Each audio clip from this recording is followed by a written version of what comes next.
Cricket খেলার নাম করে যেন গুন্ডামি করতে মাঠে এসেছে সাউথ আফ্রিকার ক্রিকেটাররা।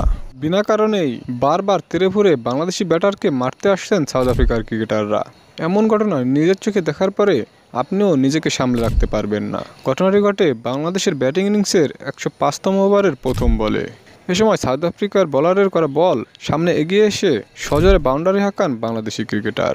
তাই তো রেগে ফুঁড়ে বাংলাদেশি এই ব্যাটারকে মারতে যান সাউথ আফ্রিকার বোলার। এমনকি বারবার হেলমেটও টান দিয়ে ধরেন তিনি। তবে তার সতীর্থ ক্রিকেটাররাও তাকে সমর্থন দিয়ে গেছেন। এত বড় খারাপ আচরণ করার পরেও তাকে থামানোর চেষ্টা করেনি কেউ। তবে শেষ পর্যন্ত পরিস্থিতি নিয়ন্ত্রণে নিতে আম্পায়ার এগিয়ে আসেন। তবে আম্পায়ারকেও মানতে চাচ্ছিলেন না তিনি।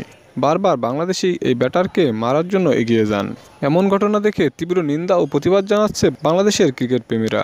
তারা দাবি করছেন সাউথ আফ্রিকার এই বোলারকে যেন আইসিসি কঠোর থেকে কঠোরতম শাস্তি দেন। দর্শক, বাংলাদেশে খেলতে এসে বাংলাদেশি ব্যাটারের সাথে এমন ব্যবহার করলো সাউথ আফ্রিকার ক্রিকেটাররা। এমন ঘটনাকে আপনারা কীভাবে দেখছেন?